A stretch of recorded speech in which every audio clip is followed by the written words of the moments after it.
सतगुरु मैं तेरी पतंग बाबा मैं तेरी पतंग हवा बिच उड़दी जावांगी हवा बिच उड़दी जावांगी साइया डोर हथों छड़ी ना मैं कटती जावांगी। सतगुरु मैं तेरी पतंग बाबा मैं तेरी पतंग।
देखो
सन में आना पवन कुमार हमारे हरि कीर्तन में। राम नाम के साबुन से जो मन का मैल मिटाएगा, निर्मल मन के दर्पण में राम का दर्शन पाएगा।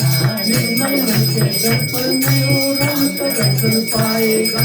निर्मल मन के दर्पण में राम का दर्शन पाएगा। रोम रोम में राम है तेरे, तुझसे कोई दूर नहीं। रोम रोम में राम है तेरे, तुझसे कोई देख सके न आंख जो उनको, उन आंखों में नूर नहीं। देख सके न आंख जो उनको, उन आंखों में नूर नहीं। देखेगा जो मन मंदिर में, देखेगा जो मन मंदिर में, ज्ञान की ज्योत जगाएगा। राम नाम के साबुन से जो मन का मैल मिटाएगा। निर्मल मन के दर्पण में वो झूठ कपट निंदा को त्यागो, झूठ कपट निंदा को त्यागो। हर एक से तुम प्यार करो, घर आए मेहमान को सेवा से कहीं विचार करो। घर आए मेहमान को सेवा से कहीं तुम विचार करो। न जाने किस देश में आकर नारायण मिल जाएगा, न जाने किस देश में आकर नारायण मिल जाएगा। राम नाम के साबुन से मन का मैल मिटाएगा। निर्मल मन के दर्पण में वो राम का दर्शन पाएगा। निर्मल मन के दर्पण में वो राम का दर्शन पाएगा। निष्फल सब भक्ति है तेरी, मन में जब विश्वास नहीं। बोल दयाल राम की जय। भगवान की हरिओम। आज हम आप सभी के साथ एक बहुत ही महत्वपूर्ण टॉपिक पर बात करेंगे जिसका नाम है सत्य। हमने ये गुण बहुत से ऋषियों, मुनियों तथा ज्ञानियों में देखा, जिनमें से एक थे राजा हरिश्चंद्र, जिन्होंने अपना पूरा जीवन सत्य पर चलाया।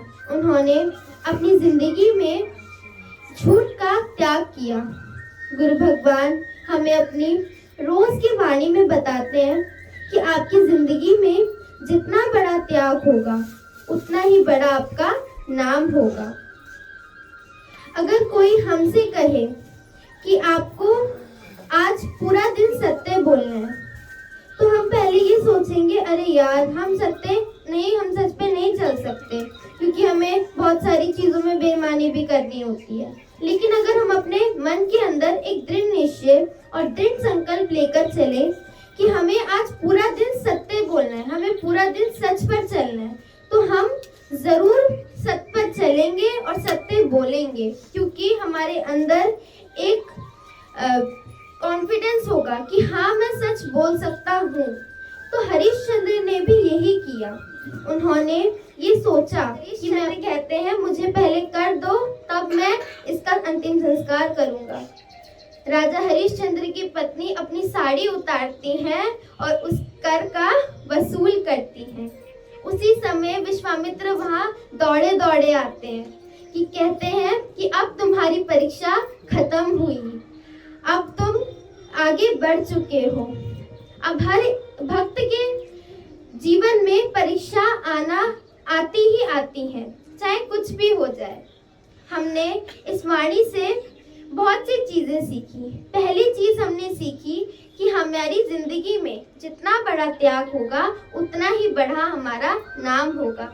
अगर हरिश्चंद्र उस समय अब झूठ का त्याग ना करते तो क्या आज हम उनकी वाणी पढ़ रहे होते? क्या आज हम उनकी वाणी सुन रहे होते? नहीं।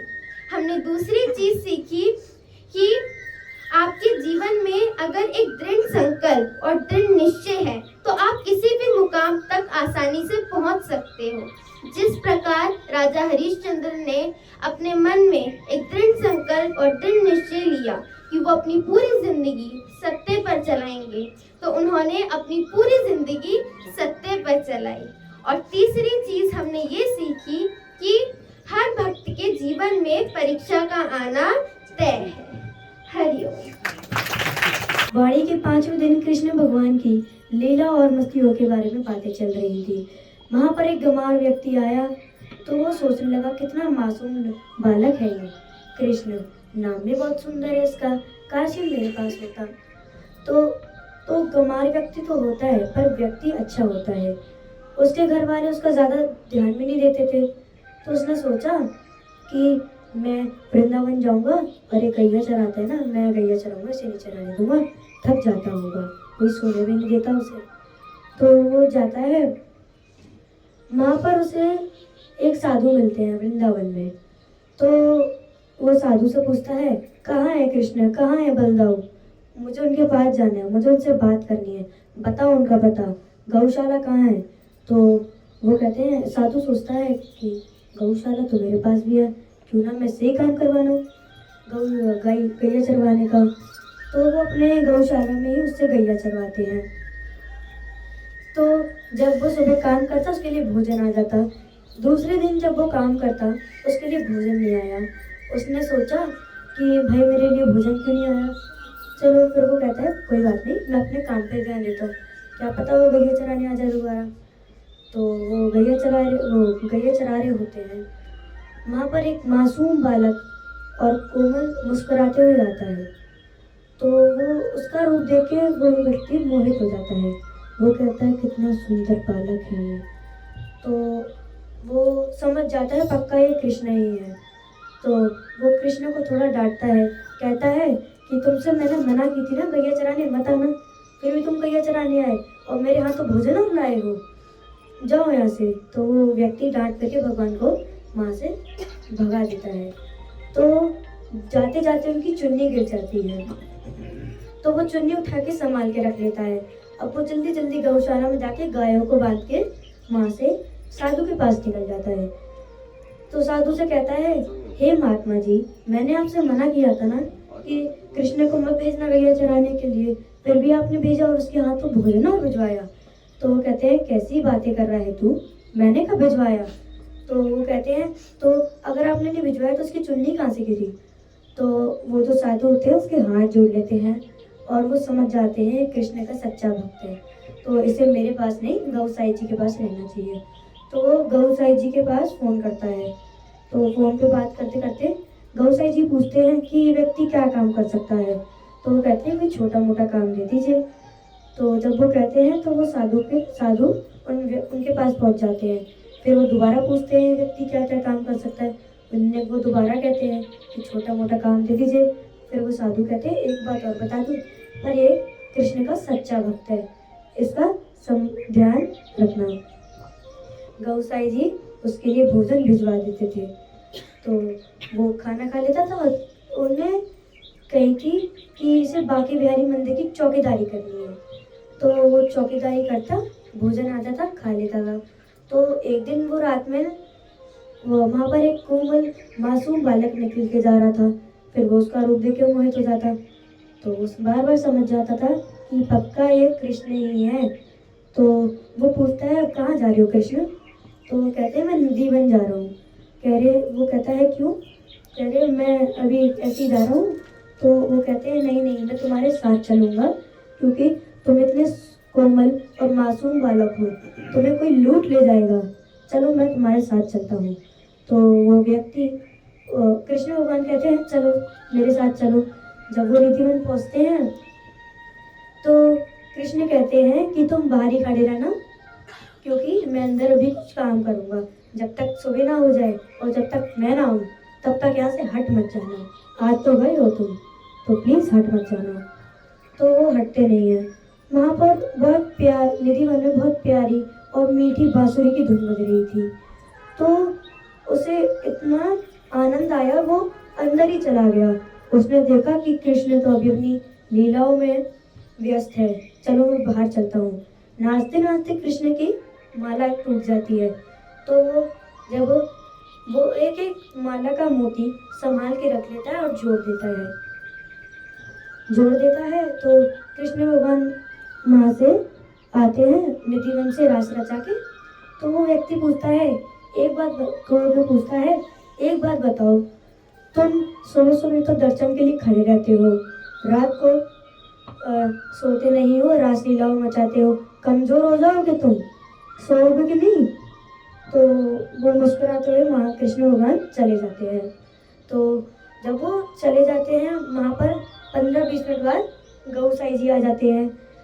तो वो गौसाई जी से कहता है मैंने आपसे मना की हुई है कि कृष्ण को नहीं भेजना है, फिर भी आप लोग भेजते हो, ये अच्छी बात नहीं है। वो कहते हैं क्या बात कर रहा है, मैंने कहाँ भेजा। तो वो कहते हैं ये माला कैसे गिर गई फिर उनकी। तो वो कहते हैं, वो भी हाथ जोड़ लेते हैं और कहते हैं बेटा मैंने तेरी जैसी भक्ति किसी के नहीं देखी और तेरा जैसा भक्त सच्चा भक्त किसी को नहीं देखा।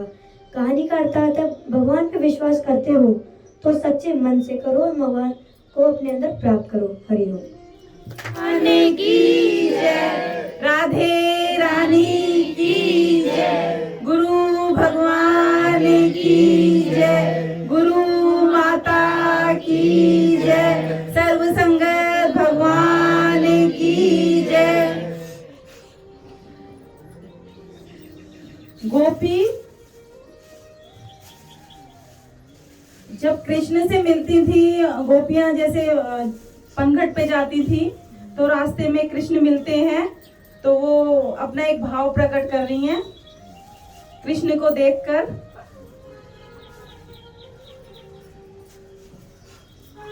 बड़ी किस्मत वाली हूँ मैं, बड़ी किस्मत वाली हूँ मैं, श्याम का प्यार मुझे मिला। बड़ी किस्मत वाली हूँ मैं, श्याम का प्यार मुझे मिला। श्याम की आंखें बड़ी बड़ी, श्याम का चेहरा खिला खिला। श्याम की आंखें बड़ी बड़ी, श्याम का चेहरा खिला खिला। बड़ी किस्मत वाली हूँ मैं, बड़ी किस्मत वाली हूँ मैं, श्याम का प्यार मुझे मिला। ये तेरी आंखें बड़ी बड़ी, ये तेरा चेहरा खिला खिला। सिर पे मोर मुकुट है, सिर पे मोर मुकुट है कमाल, गाल पे घुंघराले हैं बाल। सिर पे मोर मुकुट है कमाल, गाल पे घुंघराले हैं बाल। होंठ पे बंसी दे कमाल, हाथों में कंगन करे कमाल, पाँव में घुंघरू पड़े कमाल। कमर पे पीतांबर बांधे, चलता तेरी मेरी चाल। कमर पे पीतांबर बांधे, चलता तेरी मेरी चाल। श्याम की जय हो, श्याम की आंखें बड़ी बड़ी, श्याम का चेहरा खिला खिला।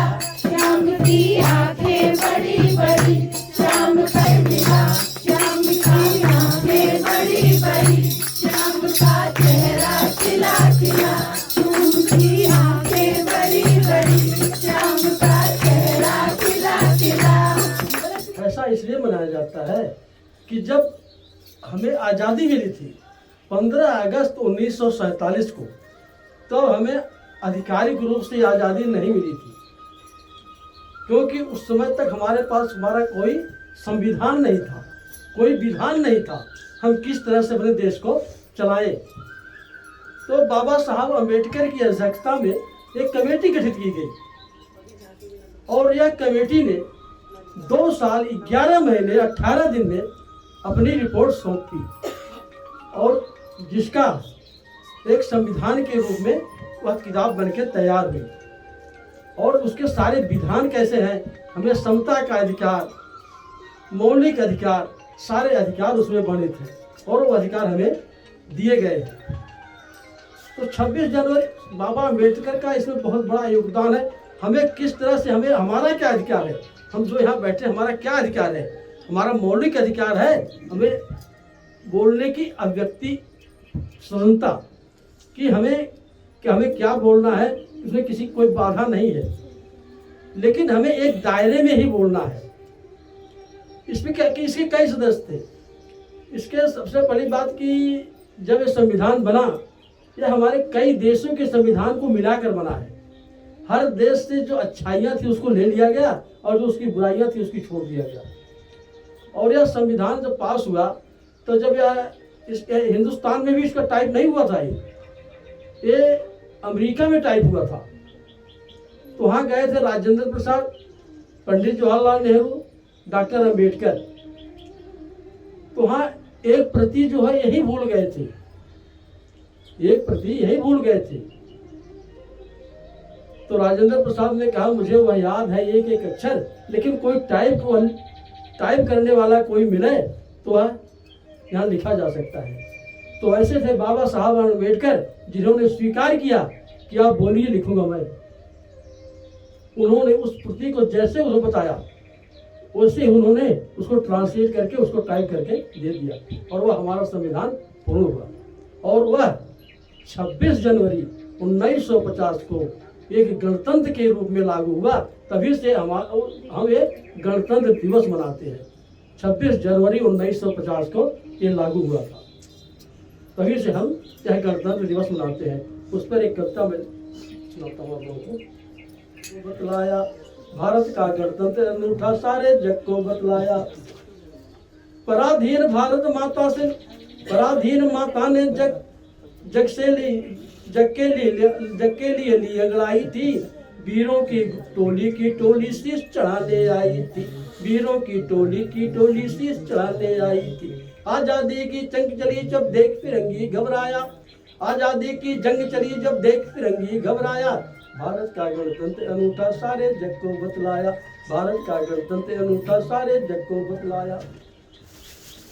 हाथ तिरंगा तान के सीना पढ़ते थे जब बलिदानी, हाथ तिरंगा तान के सीना पढ़ते थे जब बलिदानी। भारत माँ की आजादी को जान के भी दी कुर्बानी, आजादी के मत वालों ने इसी देश में लहराया।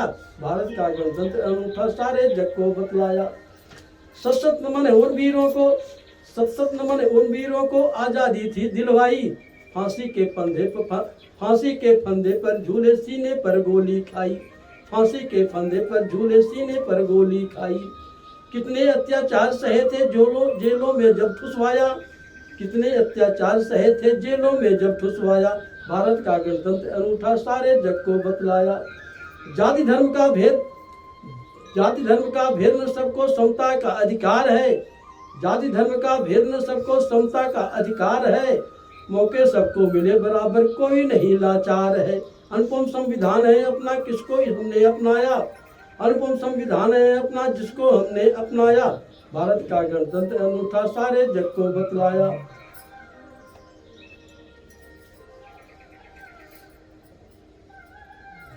फिर डालकर सभी बनाते भारत की सरकारें यहाँ, वोट डालकर सभी बनाते भारत की सरकारें यहाँ।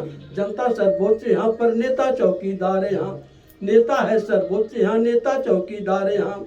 जब जनता ने चाहा सत्ता में बदलाव सहज आया, जब जनता ने चाहा सत्ता में बदलाव सहज आया। भारत का गणतंत्र अनूठा, सारे जग को बतलाया। भारत का गणतंत्र अनूठा, सारे जग को बतलाया। हरि तो भारत माता की, भारत माता की, भारत माता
भगवान की जय, भगवान की जय। सबके शुक्रगुजारी सबके